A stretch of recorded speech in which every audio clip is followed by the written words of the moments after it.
Deputado está aqui, está sim. Muito boa tarde, deputado. É um prazer tê-lo conosco aqui no Closing da BMC.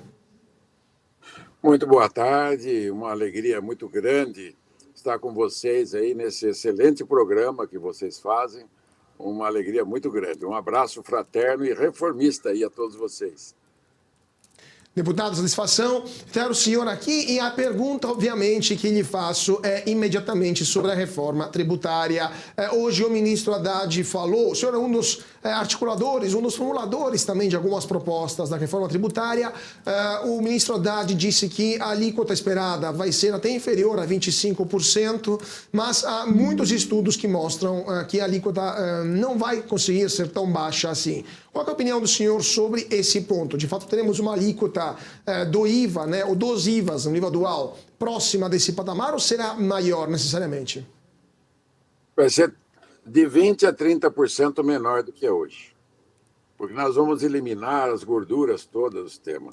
Como eu estudo esse tema do IVA brasileiro e a minha principal ação como homem público, como economista, foi estudar o modelo tributário brasileiro e comparando ele com os modelos internacionais. E o único modelo que existe para substituir o ISS, ICMS, o IPI, o PIS, o COFINS e os outros tributos que não estão ainda na mesa da base de consumo é o IVA, que é consagrado em 174 países do mundo.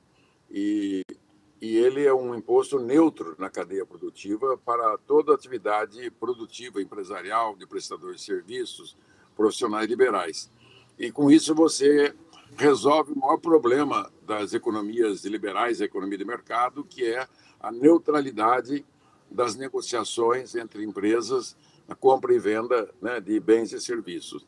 Bom, nesse sentido, a carga tributária hoje dentro do ISS, ICMS, IPI, PIS, COFINS é de 40% da arrecadação brasileira, ou seja, a arrecadação líquida é de 13%. Só que nós temos em cima desses preços, dessa tributação de 13%, mais 6% do PIB, que são as renúncias fiscais de 3,5%. Nós temos as inadimplência de quase 2% e temos o custo burocrático de 1%. Nesse sentido, nós temos um custo adicional que o consumidor paga de 6% do PIB, ou seja, 19%. Então, 19% do consumo das famílias no Brasil, que é de 65% do PIB, 6,5 trilhões, nós vamos encontrar uma carga tributária de 41%. Então, vamos dar aí um desconto. Então, se a alíquota modal for de 25%, estará muito abaixo do que é hoje. Eu acredito que nós podemos, com a desoneração da cesta básica, desoneração de 60% dos medicamentos, do transporte público, da saúde e educação, ainda assim ter uma alíquota modal de 25%, 26%, que seria extremamente menor do que é hoje. Deputado, o senhor falou justamente das desonerações, das exceções, da redução das alíquotas, né, até 60%, mas os estudos que apontam que o IVA vai ser maior, a alíquota vai ser maior do que, deverá ser maior do que esse 25%, indicam que o problema é justamente nessas desonerações, ou seja, tem tanta desoneração, tanto o setor beneficiado, saúde, educação, transporte, até parte dos insumos agrícolas, que os que sobram vão ter que pagar mais para que as contas fechem, especialmente porque o governo está precisando de pelo menos 115 bilhões de reais até o final do ano e 162 no ano que vem, né? Como é que o senhor responde a essas críticas? Não, eu absorvo muito bem, não chega a ser uma crítica, é a falta de um conhecimento maior do sistema tributário. Nós temos que arrecadar 13% do PIB, 1 trilhão e 300. O PIB está em 10 trilhões. Bom, se nós temos que arrecadar 1 trilhão e 300, a alíquota modal é esta, mais ou menos 25%. Se você faz alguma redução, né, você aumenta 1 ponto, 2 pontos, para ter a mesma arrecadação. Se no governo federal, estados, municípios, não vão aumentar a carga. Essa é uma regra que está lá no texto. Outra regra de ouro é não mexer na partilha da União, Estados e Municípios, porque estas despesas estão comprometidas, né? Com a educação, com a saúde, com a previdência, com a assistência social. enfim, com os orçamentos que já estão, né, sempre aprovados e sempre mais ou menos são os mesmos orçamentos anuais. Então, o que nós temos e que eu tenho em mente, mesmo com tudo que foi feito, a alíquota pode ser esta mesmo, né? Nos meus estudos que eu faço, claro que não sou uma, né, com a base de uma fundação, de uma universidade, mas como eu trabalho há tantos e tantos anos com isso, com os dados do Brasil inteiro, eu posso assegurar que vai ser uma alíquota bem inferior, mas muito inferior do que o consumidor paga hoje. Você sabe que as empresas não pagam os impostos, né? Ela é uma mera recolhedora, né? Como se fosse uma coletoria. Quem paga o imposto é o consumidor final, no Brasil e em todos os países do mundo, não só do IVA, mas do atual sistema. E por isso que nós temos que fazer um sistema justo, equânime, para que todas as empresas tenham o mesmo tratamento, porque a base do consumo é una, bens e serviços no mundo inteiro. O único país do mundo que tinha base tributária dividida em bens e serviços era o Brasil. E, por coincidência, é o maior problema da nossa economia, o que ajudou a travar essa economia brasileira nos últimos 40 anos. Há 10 anos, o Brasil está com um crescimento zero. Nos últimos 40 anos, 2% ao ano. Nos 50 anos anteriores, nós crescemos 6,3% ao ano. Quer dizer, nós dobrávamos de PIB né, a cada 12, 13 anos, o Brasil dobrava o seu PIB. E isso acabou porque o sistema tributário foi piorando ao longo de 40 anos, a se tornar o pior sistema tributário, mais injusto, iníquo e mais caótico sistema do mundo, tanto que nós estamos em 187 a posição do Brasil e em 190 de pior sistema. Isso reduziu a média do Brasil para 125 de ambiente de negócio. A hora que se aprovar esta reforma com o IVA, mesmo que ele não seja perfeito, como eu e todos nós desejamos, vai elevar a posição do Brasil para entre os 10 melhores sistemas tributários do mundo. E os investimentos vão fluir para o Brasil. Então, o mundo vai deixar de investir muito na China para investir no Brasil, e o Brasil vai ser a bola da vez nos próximos 20, 30, 40 anos. A questão das imperfeições da reforma tributária, né? Tem várias perguntas aqui, vou só pegar esse gancho que o senhor falou das imperfeições, né? Um dos pontos também muito criticado é que ela beneficia a indústria, porque ela vai poder repassar, né, o IVA, o insumo chega com IVA e depois a indústria o transforma e joga o IVA, né, ou transfere o IVA para quando ela vai vender para o comércio, mas o setor de serviços será muito mais impactado justamente porque não terá essa possibilidade. Seja porque serviço usa muito mais mão de obra, né, do que insumo físico, seja porque não tem essa possibilidade de repassar isso, assim não no preço final. Qual a resposta do senhor a esta observação, né, essa análise que é feita aqui? O setor de serviços vai arcar com imposto muito superior, né? Hoje paga média de 2% a 5% e vai passar para 25%. Não, uma excelente pergunta e um excelente lugar para responder a esse fake tributário, né? Agora, além do fake news, nós temos fake tributários, né? Os estudos mal feitos, as más intenções ou desconhecimento. Eu julgo que é mais desconhecimento mesmo, porque numa economia de mercado liberal, como né, o mundo tem, o Brasil não é liberal, uma economia de mercado predatória, onde os poderosos se assenhoraram do sistema tributário.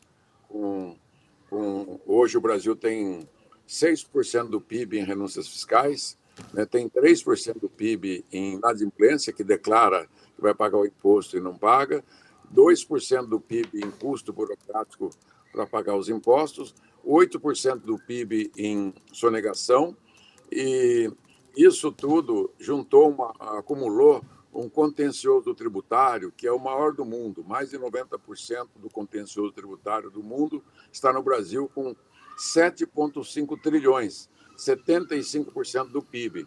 E uma dívida ativa, que é uma das maiores do mundo, que é a União, Estados e Municípios deixam de receber, de 4,5 trilhões, 45% do PIB. Bom, este conjunto de problemas, que nós chamamos de efeitos indesejáveis, eles atacam de morte o capitalismo brasileiro e a economia de mercado. Então, nós não temos uma economia de mercado liberal. Ela é totalmente manipulada, além dos oligopólios, dos cartéis, dos monopólios. Nós temos esta praga do incentivo fiscal, da inadimplência, que estão todos dentro dos preços. Porque quem é que paga toda essa guerra fiscal? O consumidor. Quando eu chamo de gordura trans, que acabou, assim como o colesterol ruim, ele entra nas artérias do desenvolvimento econômico e mata a nossa máquina de produção. Aí eu quero dar uma outra explicação. Produção rural, seja ela agrícola, pecuária, mineral, de qualquer espécie, né? Silvicultura, piscicultura, elas são básicas, primárias, a indústria, o serviço e o comércio. Então, essas atividades são ligadas, são entrelaçadas. Não existe um setor separado na economia de mercado em lugar nenhum do mundo. Por isso que 174 países do mundo, dos 193 que têm registro na ONU, usam o IVA. Primeiro, ele tributa igualmente todos os bens e serviços da economia, porque eles são consumidos pela população. As mesmas pessoas, as mesmas famílias, ou seja, as 80 e poucos milhões de famílias que representam 210 milhões de brasileiros, que consomem todos esses bens e serviços, seja da origem que tiver. Então, essa atividade no campo, começa no campo, posso explicar um pouquinho mais para te exemplificar. Sim. Um produtor rural de soja, ele aluga o trator para arar, ele aluga o trator para colher, a coletadeira, ele aluga o caminhão para transportar, ele usa a oficina, ele usa energia elétrica, ele usa a telefonia. Então, esses insumos da agricultura que ele utiliza na sua produção, hoje ele fica com 12% do valor da sua safra micado, ou seja, em prejuízo, porque o sistema do ICMS, ISS, PIS e COFINS não ressarce os créditos do agricultor, né? Então, isso, como dizer assim, uma palavra bem chula, bem ordinária, é uma sacanagem contra o produtor brasileiro, que é ele que sustenta a economia de todos os países do mundo. E o superávit da balança brasileira se deve 100% a ele. Então, nesse modelo nosso, ele vai receber 100% dos créditos. 12% de 700 bilhões de faturamento da agricultura no passado, se calcula aí mais de 80 bilhões que vão entrar no bolso dos consumidores, dos produtores do Brasil. Segundo, a indústria tem um resíduo também de imposto de 7% a 8%. Terceiro, serviço tem um resíduo de 9%. Então, o prestador de serviço brasileiro está achando que ele só paga o ISS, o IPI e o PIS/COFINS. E o PIS/COFINS não, ele paga IPI, ele paga ICMS, ele paga direto, ele paga IOF. Então, ele está sendo onerado em outros tributos que ele não enxerga. É como se fosse uma carne muito marmorizada, cheia de gordura por fora e por dentro. Esses impostos ocultos é que destroem a concorrência, porque um paga imposto em dia, o outro não paga. Um tem incentivo fiscal, o outro não tem. Um sonega 100, o outro não sonega. Um sonega 50. Então, você tem todas essas possibilidades que acabam destruindo o setor produtivo. Então, o setor serviço não existe sem o setor agrícola. E o agrícola não existe, nem o serviço, sem a indústria. Eles são parte integrante, primário, secundário e terciário. Isso é básico em economia, para dizer que um faz parte do outro, o outro de um. Então, por isso que quando você fizer uma harmonização das alíquotas para todos os setores, você estará fazendo um bem para eles, todos vão, primeiro, vão ser beneficiados, porque o modelo Abuab de cobrança eletrônica 5.0 não precisa nenhum empresário mais se preocupar em pagar imposto nunca mais no Brasil. Será totalmente automático. Nem declarar, né, e nem pagar. Vai ser no ato do pagamento. Pois não. Pode falar. Não, mas deputado, só para. Porque eu só queria. Antes de. Porque temos também um tempo, infelizmente, que é tirano, mas uma questão que o senhor falou, 2 pontos eu queria salientar. Um, o senhor falou que a maioria dos países do mundo utilizam, de fato, o IVA, né? O que é verdade, mas nenhuma federação como o Brasil, do tamanho do Brasil, usa o IVA, porque os Estados Unidos, por exemplo, não têm um IVA como o Brasil, né? E o ponto número 2 que ele perguntar, mas como o senhor falou justamente, a questão da guerra fiscal, mas para acabar com a guerra fiscal, não teria sido suficiente juntar apenas o ICMS ou eventualmente o IPI, né? E deixar o ISS para as prefeituras, porque esta reforma acaba também tirando autonomia, especialmente nas grandes prefeituras, que vão acabar sofrendo com essa redução das entradas, né? Das receitas. Esse é um discurso que não tem nada a ver com o mundo econômico e tributário mundial. O Brasil quer ser uma economia de primeiro mundo. Se o Brasil quiser ser uma economia de primeiro mundo, tem que ter a regra tributária do primeiro mundo. Não pode ter uma regra tributária de terceiro mundo, iníqua e injusta como essa. Serviços e bens é uma coisa só. Essas pessoas que estão defendendo separação de um infantilismo econômico brutal. É o analfabeto tributário, que é pior que o analfabeto político. Então, essa falta de conhecimento do sistema tributário do mundo. O Brasil é uma federação, os Estados Unidos é uma federação, só que eles têm 60% da arrecadação americana vem do imposto de renda e do patrimônio, e o Brasil só 25%. O Brasil tem 75% da arrecadação que vem do consumo e folha, que é a mesma coisa, e os Estados Unidos 40%. Então, são duas potências diferentes, né? A Índia implantou agora, alguns anos atrás, o IVA e está indo muito bem, está ajudando no crescimento econômico da Índia a crescimentos exponenciais. Então, primeiro, o IVA é neutro para o empresário. O prestador de serviço, o profissional liberal, fica tranquilo, advogados do Brasil, fiquem tranquilos, médicos do Brasil, engenheiros, todos os profissionais liberais, vocês fazem parte de uma engrenagem chamada economia de mercado. Vocês são um pequeno elo desta economia de mercado. E vocês não vão pagar nenhum tostão.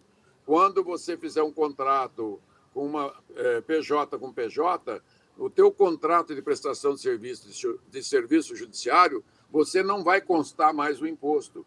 Quem vai pagar o seu imposto é o seu tomador de serviços. Fique tranquilo, está dizendo aqui quem fez o Super Simples e o MEI. Eu fui o relator, sou o pai do Super Simples e do MEI, e sou também o pai da Lei de Exportações, que fez do Brasil o maior exportador de commodities do mundo. Então, eu tenho 50 anos de vida pública e de conhecimento da matéria, sou um homem público, por isso que eu estou dizendo, desenvolvimentista, sou de centro.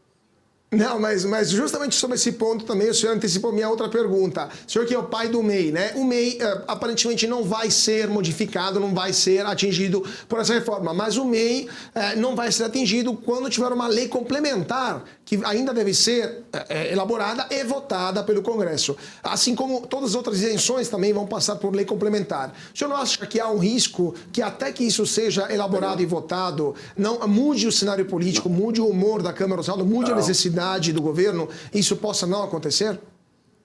Eu vou te contar rapidamente. A Constituinte de 88 acrescentou o S no ICMS. Nós conseguimos, eu era secretário da Fazenda do Paraná, do Álvaro Dias, com 36 anos, conseguimos tirar o energia, combustível, telecomunicações, transporte, minerais dos impostos únicos federais e passamos para a base do ICMS. E demos 90 dias para argumentar a matéria. Como o Congresso não regulamentou, nós, o secretário de Fazenda do Brasil, nos reunimos e fizemos a lei complementar por resolução do CONFAS e vigiu até 96, quando eu, de novo, já era deputado, fiz a lei 87/96, que é a lei do ICMS nacional, que regulamentou. Outra que nós fizemos foi a partilha do Fundo de Participação de Estados e Municípios. Nós também fizemos essa partilha por resolução, né, do CONFAS. Então, fique tranquilo que eu estarei lá como pai do Simples e do MEI, estarei fazendo as computadoras, protegendo nossos filhos empresários de todo o Brasil. Não, com certeza, vamos verificar, né? Vamos esperar essas leis complementares, mas só o último ponto também que o senhor falou, do fato de os advogados do Brasil, contadores, médicos, profissionais liberais não vão pagar a mais. Mas, como o senhor disse, quem vai pagar vai ser o tomador de serviço, ou seja, o cliente deles. O senhor não espera, então, Isso. que essa reforma, querendo ou não, né, independentemente da alíquota que será decidida, acabe elevando os preços desses serviços e, portanto, aumentando a inflação ou reduzindo a margem de lucro porque eles podem não repassar também esse aumento de carga para os clientes? O senhor não acha que, então, ou teremos um impacto inflacionário ou uma redução da margem desses profissionais liberais? Não, não. É o que eu disse. Os profissionais liberais é um pequeno pedaço da economia brasileira. Eles são prestadores de serviço intermediário, o contador para a empresa, que vai continuar do mesmo tamanho, vai ser muito melhor para ele, vai ter muito mais lucro. O advogado também, que vai prestar o serviço, esquece o pagamento de imposto do ISS, ICMS, IPI, PIS, COFINS. E o tomador dele, que vai ser a indústria, ou o comércio, o atacadista, ele vai deduzir esse imposto do que ele tem na sua venda. O sistema de débito e crédito termina no varejista. Quando ele vendeu para o consumidor final ele devolve. Quando o consumidor final pagou a sua compra, nesse momento, o varejista ou o prestador de serviço recebe de volta os créditos embutidos nas suas compras, nas suas atividades. Então, dessa maneira, eu quero dizer que vai ser muito bom.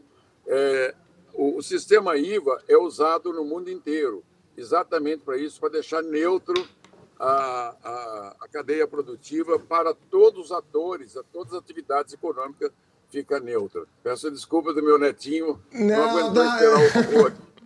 Não tem problema, não tem problema. Então, vamos... Não se preocupe, deputado. Eu agradeço. Então, vamos liberar o deputado. Não quero roubar mais tempo, deputado. Muito obrigado. Estou aqui no pacote. Estou junto com vocês para decifrar tudo aí e ajudar a deixar claro. Se precisar alguma correção, vamos fazê-la, viu? Com certeza. Então, com certeza, não, todo mundo aqui espera e torce que essa reforma melhore todo o sistema tributário brasileiro. Então, eu agradeço muitíssimo o deputado federal Luiz Carlos Sauli, do Podemos do Paraná. Com certeza voltaremos a falar com o deputado nos próximos dias, porque a reforma tributária ainda tem que passar pelo Senado e, eventualmente, depois para a Câmara, se o Senado mudar alguma coisa. Então, muito obrigado, deputado, e com certeza voltaremos a falar com o senhor. Muito boa tarde. Muito boa tarde, um grande abraço aí para vocês. E vamos para o...